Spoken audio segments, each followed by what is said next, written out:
Então, prosseguindo no curso de Apocalipse, versículo por versículo, vamos agora ao capítulo 16, versículo 14, o ponto 5. O Armagedon, a Ucrânia e o Anticristo. No último tópico, na última aula, eu falei sobre a Rússia no cenário profético, principalmente a simbologia do urso aparecendo na besta que sobe do mar, né? E agora vamos falar do papel da Ucrânia no cenário profético. O texto diz: no tópico anterior, estudamos a participação da Rússia na Batalha do Armagedon e no reino do Anticristo. Neste tópico falaremos sobre a participação da Ucrânia na Batalha do Armagedon e no reino do Anticristo. Ou seja, se o Anticristo está perto de se manifestar no mundo, como parece que está, né? Isso é um consenso, tem comentaristas aí até se precipitando, dizendo que nós já estamos na grande tribulação. Nós encontramos isso no YouTube. Porém, o mais provável é que não. As indicações bíblicas, nós veremos mais à frente, é de que a igreja ela não passa pela grande tribulação. Mas a igreja ela pode ver sinais como sinais do anticristo, até para entender que está próximo ao arrebatamento. O comentário prossegue. A Ucrânia possui um papel importante na história judaica devido ao desenvolvimento de comunidades Ashkenazi, um grupo que se diz judeu, mas não é. O respeitado historiador Ashkenazi, Arthur Koester, ele é Ashkenazi, então ele está contando a história do povo dele, né? Os Ashkenazi, eles ocuparam ali a Ucrânia, a Alemanha também, né? Mas na Ucrânia que se desenvolveu esse grupo que se chama judeu Ashkenazi, né? Então esse Arthur Koester, que é um Ashkenazi, em sua obra A 13ª Tribo e as Origens do Judaísmo Moderno, deixa claro que os Ashkenazi não são judeus e não são semitas, né? Então esse homem, a intenção dele é só história, não existe aqui questão profética, não existe preocupação com o anticristo, nada, é só questão de história. E ele diz que os Ashkenazi, eles não são israelitas, mas nós veremos que é importante um grupo que se diz israelita, mas na verdade não é. Isso está até profetizado no Apocalipse. Mas vamos prosseguir. Na tabela bíblica que descreve as nações após o dilúvio, Ashkenaz é um descendente de Jafé e filho de Gomer, que aparece nas profecias de Ezequiel, nos capítulos 38 e 39, juntamente com Magog, Meseque e Tubal, todos apresentados como inimigos de Israel nos últimos dias. Ou seja, a origem desse povo fica claro, que eles não podem ser semitas, porque, claro, Jafé era irmão de Sem, então eles não são semitas, eles não podem ser também judeus, né? Porque, claro, Judá é um descendente de Sem. O comentário prossegue. Isaac Herzog, atual presidente de Israel, é um judeu ashkenazi e chegou ao poder em 2021 com alianças com partidos árabes, o que foi muito criticado pelos israelitas conservadores. E, bom, então a primeira coisa é, o atual presidente de Israel, ele se diz judeu, mas na verdade não é, esse Isaac Herzog. Tanto que a internet fala claramente, ele é um judeu ashkenazi. E pela história, como nós já vimos, os ashkenazi não são judeus. O comentário prossegue. Na Ucrânia, viveu Baal Shem Tov, de 1698 a 1760, o homem que inspirou o espiritismo judaico, conhecido como Hassidismo. Bom, nesse ponto aqui, o que eu vou mostrar para vocês? Nós já vimos que na Ucrânia existe um grupo de judeus Ashkenazi, ou seja, um grupo que se diz judeu, mas na verdade não é. E o que nós observamos também é que entre esses pseudo-judeus nasceu uma corrente muito forte do espiritismo judaico, chamado Hassidismo.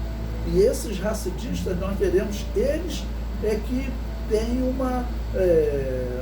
movimento muito forte pelo messianismo, ok? Ou seja, esses espíritas Ashkenazi, que se dizem judeus, eles que têm um propósito especial, se destaca entre eles a tentativa de colocar um Messias no trono de Davi, ok? Isso já aconteceu, nós veremos aqui na história, isso já aconteceu a tentativa, e eles prosseguem, né? Então, vamos falar sobre esse Baal Shem Tov, o homem que inspirou esse movimento espírita judaico chamado Hassidismo. Baal Shem Tov se traduz por Baal, nome grande, ou Senhor, nome grande. Mas, estranhamente, os hassidistas o traduzem como mestre do bom nome. O hassidismo não se dirige a Deus pelo nome apresentado na Bíblia, aquele tetagrama sagrado, né, que a pronúncia mais próxima seria Yahvé. Essa é a pronúncia, né, que eu acredito que nós devemos nos dirigir a ele. Yahvé. Eles o chamam de Hashem, ou seja, eles substituem o nome Yahvé pelo nome Hashem, que se traduz por o nome. Mas, estranhamente, os hassidistas o traduzem como o Eterno, ou seja, eles dizem que o Deus deles é Hashem. E Hashem, se você pegar no hebraico, literalmente se traduz por o nome. Mas eles dizem que eles traduzem Hashem como eterno. Ou seja, eles se dirigem a um pseudo-deus, que nós sabemos que não é o Deus da Bíblia, porque, claro, nenhum espiritismo serve ao Deus da Bíblia. Então eles se dirigem a essa divindade chamada Hashem. Como eu disse, claro, não pode ser o Deus da Bíblia, né? Ok? Bom, eu coloquei aí também no material didático uma figura ilustrando esse Baal Shem Tov. Ele está olhando para o alto, mas parece que ele está em transe, mas daqui a pouco vocês vão entender por quê. O comentário prossegue. Baal Shem Tov seguiu a linha do rabino Shimeon Bar Yochai, que viveu do ano 100 a 160 da era cristã, que afirmou receber ensinos do espírito do profeta Elias para interpretar corretamente a Torá. Ou seja, no segundo século da era cristã, já aparecia um sinal de espiritismo no judaísmo. Esse homem ele foi discípulo de um rabino muito famoso, o rabino chamado Akiba, que apresentou Bar Kokhba como sendo o Messias de Israel, né? E esse discípulo de Akiba, chamado Shimeon Bar Yochai, ele já começou com essas afirmações espíritas. Eu coloquei uma imagem dele aí também, como ilustração, encontrado na internet, né? Bom, o comentário prossegue. O ensino que ele recebeu do suposto espírito de Elias foi publicado em uma obra intitulada Zohar, e é considerado a Bíblia da Cabala, que é o misticismo ou o espiritismo judaico. Bom, então, esse Shimon Bar Yochai, ele afirmou receber os ensinos do espírito do profeta Elias, ou seja, Elias apareceria e ensinaria segredos da Torá para ele, segredos que não estão no texto. Nós sabemos pela Bíblia que não é permitido aos espíritos voltar a este mundo. Se tem algum espírito ensinando esse rabino, com certeza são espíritos malignos. Isso é o que a Igreja de Jesus acredita, ok? É o que os judeus deveriam acreditar.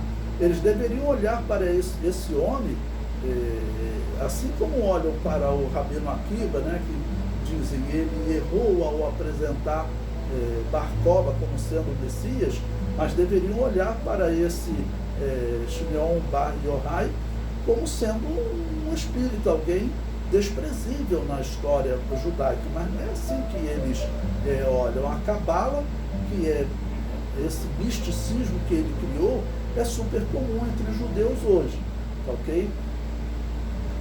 Pois bem, então, prosseguindo, vamos continuar falando desse racidismo, porque o racidismo, ele é um segmento dentro da Cabala, ok?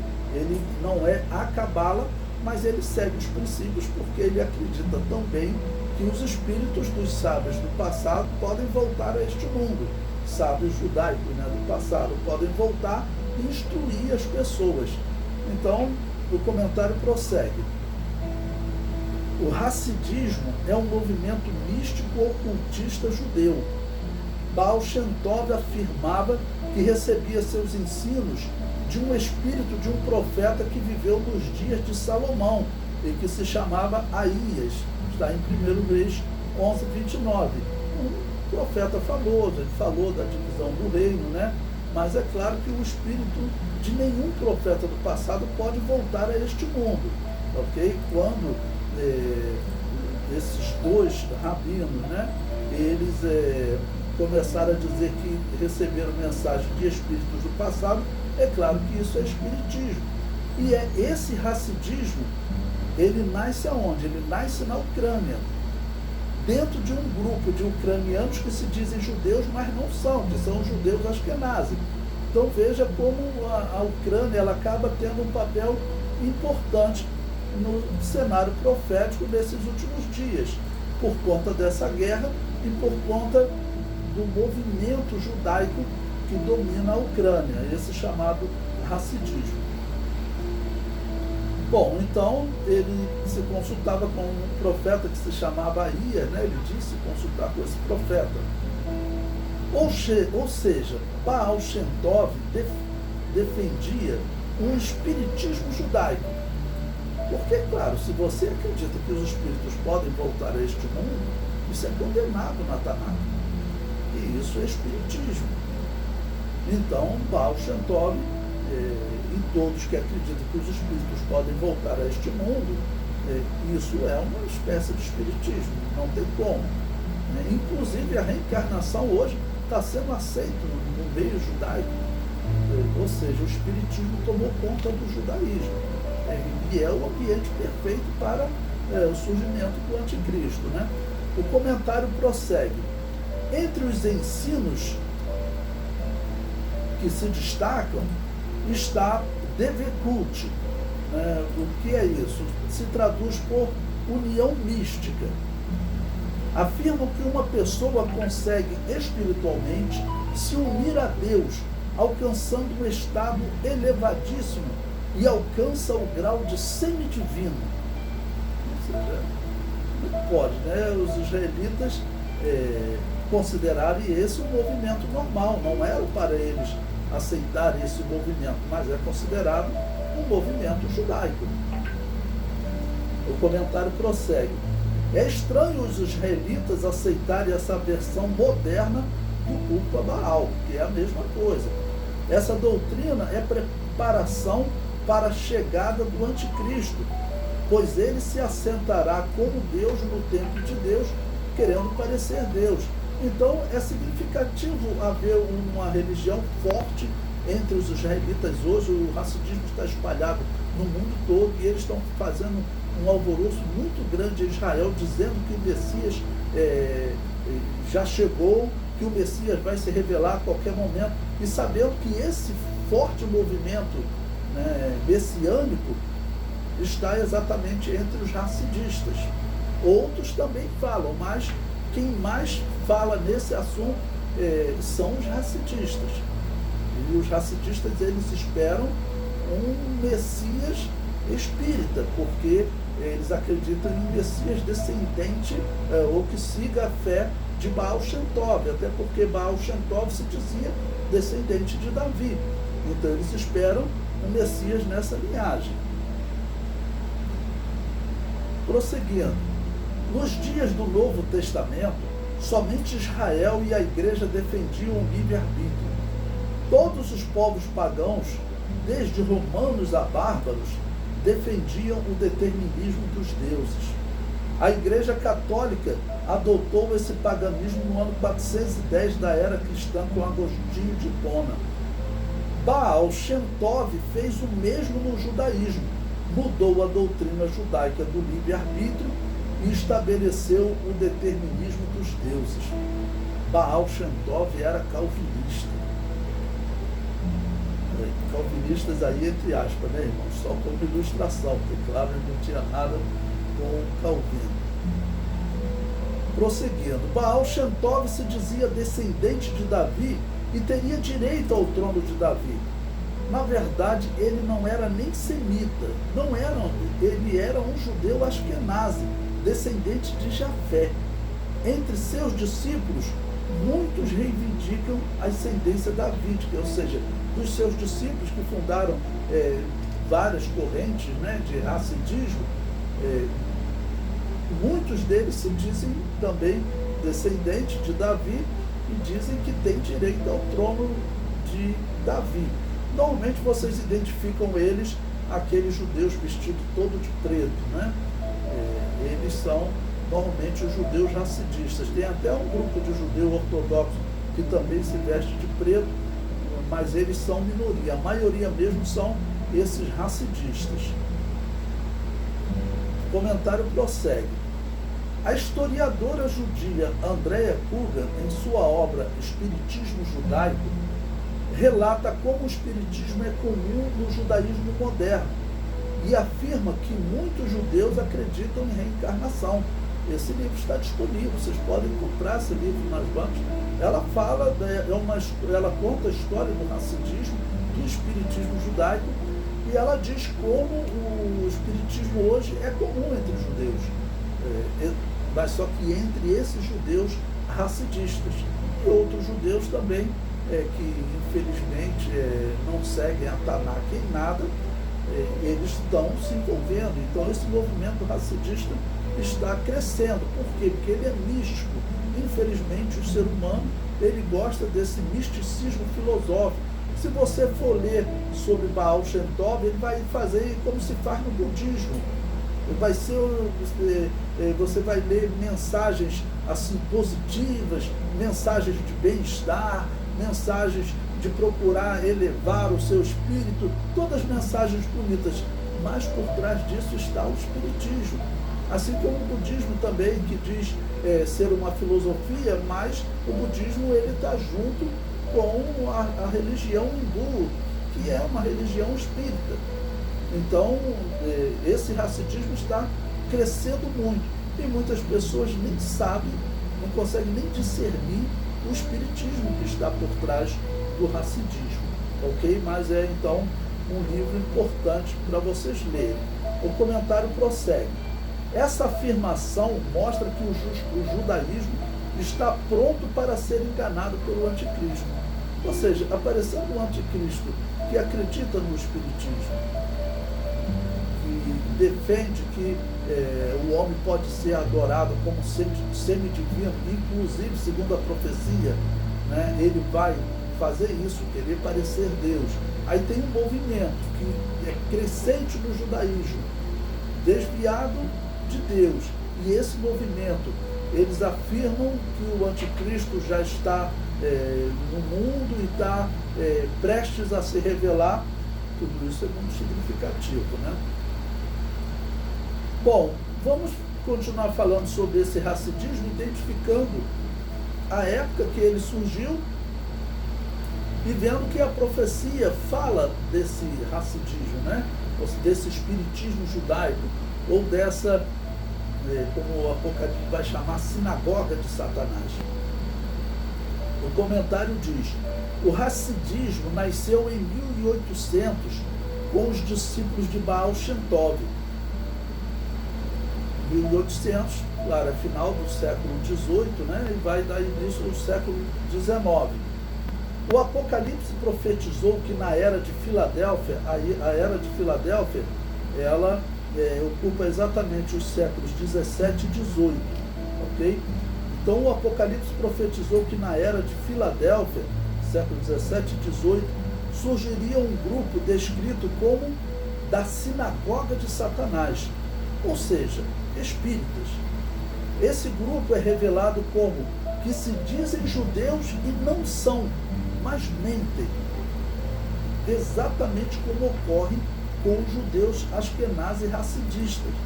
Ou seja, eles se dizem judeus, mas não são, ok? E também pode ser definido como da sinagoga de Satanás, porque são espíritas, porque acreditam que os espíritos do passado podem voltar a este mundo, que a Bíblia condena. Mesmo considerando só o Antigo Testamento, a Bíblia condena. E o comentário prossegue, concluindo esse parágrafo. É o ambiente ideal para a manifestação do anticristo. Não existe dúvida, é o ambiente ideal. O anjo falou a Daniel que o povo do príncipe que há de vir, o anticristo, ele é o príncipe que há de vir, e o seu povo destruirá a cidade e o santuário. O anticristo surgirá do antigo Império Romano, e a Ucrânia fez parte do Império Romano. Então veja, o Império Romano, por exemplo, a China não fazia parte do Império Romano, então certamente a China não existe chance do anticristo vir de lá. Mas da Europa, dominada pelo Império Romano, e pelos países que foram colonizados por essa Europa romana, como o Brasil foi colonizado por Portugal, que fazia parte do Império Romano. Estados Unidos fazia parte foi colonizado pela Inglaterra, que fazia parte do Império Romano. Então toda essa região, nós dizemos, das Américas toda, o anticristo pode surgir dela. A Ucrânia também, porque a Ucrânia ela fazia parte, ela fez parte do Império Romano. E aí nós observamos que uma religião que nasceu na Ucrânia, um movimento que nasceu na Ucrânia, chamado racidismo, que é muito forte, que os seus fundadores se diziam descendentes de Davi, que tem direito ao trono, que estão no movimento messiânico forte para assentar-se no trono de Davi, e sabendo que também o presidente de Israel hoje, ele não é judeu, ele é askenazi. Nós vimos, a história comprova que eles não são judeus. Então, é muito significativo esse espiritismo judaico nascer na Ucrânia, e a Ucrânia ser o país mais falado e o queridinho do mundo na atualidade. O anticristo pode nascer nos Estados Unidos, em diversos lugares, mas na Ucrânia ele seria, vamos dizer, uma pessoa que, por exemplo, salvasse a Ucrânia do grande vilão que é a Rússia, ok? Então ele seria um herói para a humanidade, O comentário prossegue. O anjo prossegue afirmando que até o fim haverá guerra, e logo depois o anticristo fará uma aliança com muitos por 7 anos. Ou seja, nós estamos vivenciando uma guerra. Então, é o ambiente ideal para o anticristo se manifestar. Nós podemos estar vivendo uma preparação para a manifestação do anticristo. Algumas pessoas perguntam, será que essa guerra vai resultar na Terceira Guerra Mundial? Nós não sabemos, mas provavelmente não. Se ela for uma preparação, se ela for, nós estamos falando de possibilidade, não tem como afirmarmos. Mas se ela for uma preparação para o anticristo, o que vai acontecer? Vai acontecer em que ele fará uma aliança, então vai haver um período de paz, porque segundo Daniel, essa aliança vai durar 3 anos e meio, e só depois desses 3 anos e meio, com o rompimento da aliança, que começa uma perseguição que culmina na Terceira Guerra Mundial, se for esse o caso. Não sabemos, mas nós estamos vivendo a maior guerra da nossa geração. Eu tenho 58 anos de idade, não vivenciei uma guerra desse tamanho. Todos dizem, é a maior guerra depois da Segunda Guerra Mundial. Okay? Então, é significativo. É em um país significativo, que tem uma religião significativa. e também um grupo que se diz judeu, mas não é, ou seja, são muitas coisas interessantes realmente nessa Ucrânia e nessa guerra. O comentário prossegue. A influência dos judeus, eu já botei entre aspas, porque pela história nós percebemos, está lá a Bíblia dizendo que eles não são semitas, não tem como ser judeus. Okay? Existe a história de que eles, em um determinado momento, começaram a se dizer judeus. Então poderiam até ter se convertido, mas eles não são descendentes de Davi, não tem como ser descendentes de Davi. Okay? Então eu coloquei, a influência dos, entre aspas, judeus ashkenazes é tão grande na Ucrânia que hoje preside o país, ou seja, o presidente da Ucrânia é um judeu, esses judeus ashkenazes, né? Então veja que eles são influentes no país. O nome dele, Zelensky, né? É o homem mais falado no mundo na atualidade. Eu comento aí. Zelensky teve uma ascensão meteórica. Ele discursou na ONU e em congressos por todo o mundo, sendo aplaudido de pé. O homem que se mantém no campo de batalha para defender o povo oprimido por um vilão bem mais forte. Essa é a aparência. Ele está lá em Kiev, ele falou, eu não vou sair daqui, eu vou ficar aqui, eu vou enfrentar os russos, eu vou lutar com o meu povo. Isso fez dele um símbolo da paz no mundo. Já estão propondo até que ele receba o Prêmio Nobel da Paz. Então, ele está fazendo assim, um papel aos olhos da humanidade espetacular. O comentário prossegue. No dia 26 de março de 2022, Zelensky discursou ao Congresso dos Estados Unidos e propôs o que ele chamou de uma nova aliança internacional. Então, nós não sabemos se esse homem está preparando o caminho do anticristo, não sabemos, mas o fato da humanidade estar falando em uma nova aliança internacional já é significativo. Isso os cristãos sempre falaram, porque está claro na Bíblia. O anticristo vai se manifestar e vai fazer uma aliança com muitos por uma semana. E isso em meio a uma guerra. E estando o mundo em meio a uma guerra, o que acontece? Esse judeu, Ashkenazi, ele está propondo uma nova aliança internacional. Veja o que ele disse, o comentário aí prossegue, abre aspas para Zelensky. As guerras do passado fizeram com que nossos antepassados criassem instituições, mas precisamos de novas alianças, disse Zelensky, sendo aplaudido de pé. Zelensky já é apontado como provável ganhador do Nobel da Paz. Zelensky convidou o Papa Francisco, grande candidato a falso profeta do Apocalipse, a fazer uma visita à Ucrânia e solicitou que o Estado de Israel participe das negociações de paz com a Rússia. É outra questão significativa também. Se você procurar na internet, você vai encontrar. Israel está participando, né, das negociações de paz. E é claro que a profecia bíblica coloca Israel nessas negociações de paz. Inclusive coloca Israel 3 anos e meio depois rompendo essa aliança. Então é significativo também Israel estar participando de uma negociação de paz, o que eu não me lembro na história moderna, desde que eles receberam a terra de volta. Eu não me lembro de um momento em que Israel estivesse participando de uma negociação de paz. Que eu me lembro é a primeira. O comentário prossegue. É muito significativo ver um judeu ashkenazi racidista propondo uma aliança de paz ao mundo e sendo aplaudido de pé. Bom, então esse Zelensky, ele inclusive, é longo, né? Não deu para eu colocar tudo aqui, mas pesquisem na internet.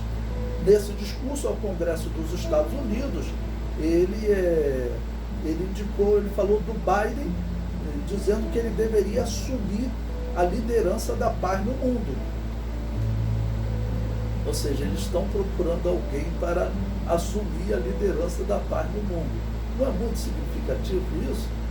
É o momento que nós estamos vivendo e a humanidade procurando alguém para liderar a paz no mundo, que seja feita uma nova aliança para trazer a paz ao mundo. Bom, eu vou falar algo para vocês aqui que não é uma profecia, né? Mas é só uma possibilidade, sabendo que nós já sabemos do Papa, quem é esse Papa, um Papa que ele recebe bispos comunistas ateus como representantes da Igreja Católica. É inacreditável um Papa que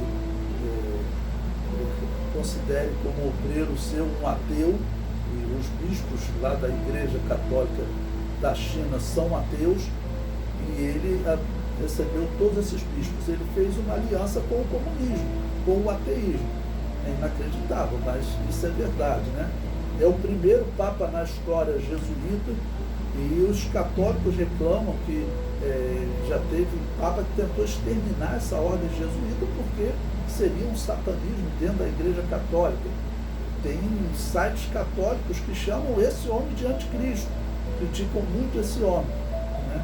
Então esse homem, ele é um grande candidato a ou ser o falso profeta ou ter uma participação importante nesses últimos dias. Então, por isso que eu digo, eu vou falar algo que não é uma profecia, é apenas uma possibilidade. Mas quando o anticristo se manifestar, muito provavelmente o Papa vai dobrar os joelhos diante dele. Pela autoridade espiritual do mal que o anticristo é, o Papa deve dobrar os joelhos diante dele. O comentário prossegue. Ainda falando sobre esse movimento racidista, né, eu digo, outro racidista askenazi de destaque foi Menahem Mendels Nerson. Ele apresentou-se como Messias a Israel, mas foi rejeitado. E o culto praticado por ele foi definido pelo rabino Elazar Nash, que morreu em 2001, como o culto bem conhecido, ou seja, quem entende um pouquinho da Tanakh sabe que esse culto é paganismo. Mas hoje ele está sendo recebido pelos judeus. Inclusive, com essa guerra, muitos judeus ashkenazi, eles estão sendo levados da Ucrânia para Israel. O número de judeus racidistas, esses pseudo-judeus, né, esses racidistas, está crescendo muito em Israel. Porque Israel, ele tem um programa de levar para Israel todo judeu que estiver de alguma maneira sendo perseguido. Só que esses, na verdade, não são judeus, são ashkenazi e são espíritas, né? Misturaram a religião judaica com o espiritismo. O comentário prossegue.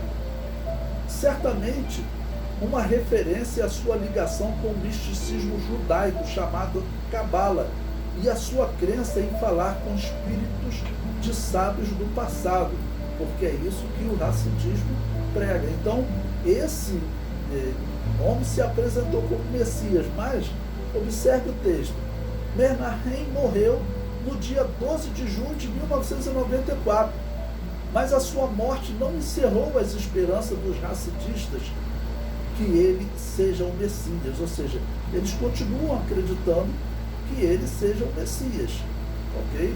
Essa é a crença deles, né? E como explicar, ok, que esse suposto Messias, ele teria morrido, ok? Né? Porque, como eu mostrei aí, morreu no dia 12 de junho, tá bom? Então, mas a sua morte não encerrou as esperanças dos racidistas de que ele era o Messias.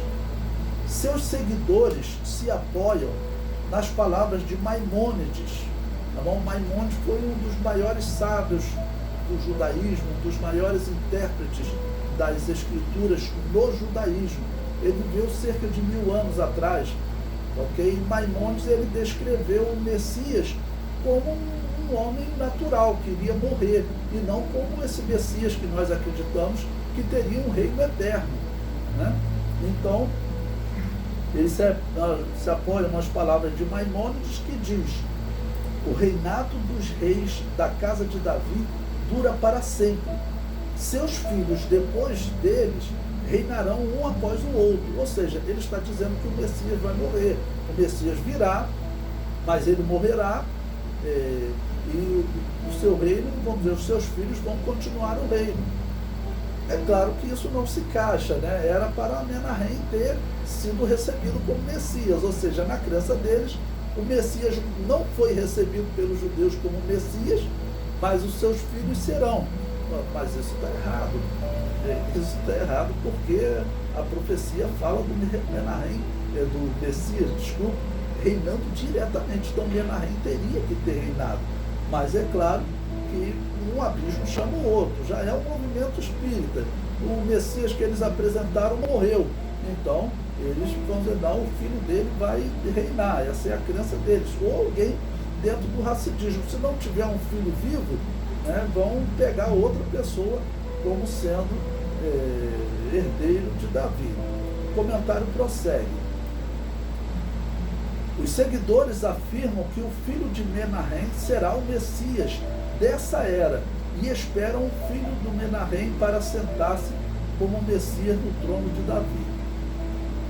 No dia 9 de março de 2022, em meio à invasão da Ucrânia pelo exército russo, foi noticiado um grupo de judeus racidistas, normalmente chamados de ortodoxo, em que se vestem todo de preto, afirmaram que não deixariam a Ucrânia, pois aguardavam o Messias e o Apocalipse. Vocês podem pesquisar na internet, vocês vão encontrar essa informação. O messianismo judaico é muito forte entre os racidistas, e entre eles poderá surgir o anticristo que enganará Israel e o mundo. Então essa é uma possibilidade. Eu acredito que a igreja provavelmente ela não conseguirá ter certeza de quem é o anticristo. Vai ficar certamente no campo da possibilidade até que do meio seja tirado, né, o corpo de Cristo, até que do meio seja tirado, como disse o apóstolo Paulo, então se revelará o iníquo. Então ele vai de fato aparecer. Como sinal para nós, se existe uma busca por uma aliança de paz em meio a uma guerra, esse é o cenário perfeito, e sabendo também que já existe em Israel, hoje é recebido em Israel um grupo de judeus, um grupo que se diz judeus, mas não é. E isso, para completar, responde uma questão que sempre foi debatida entre os cristãos. O anticristo, ele será judeu? A Bíblia em nenhum momento afirma que o anticristo será judeu, mas faz sentido pensar que ele seria um judeu. Para os judeus, no caso, recebê-lo como Messias, ele teria que ser judeu, ok?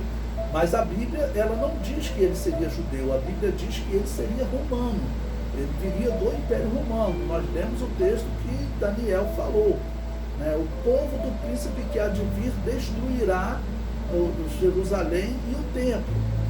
E quem fez essa destruição foram os romanos. A Ucrânia, ela faz parte do Império Romano. Bom, então a Bíblia diz que seria romano. Em nenhum momento a Bíblia diz que ele seria judeu. Então o que é que nós temos agora diante dos nossos olhos?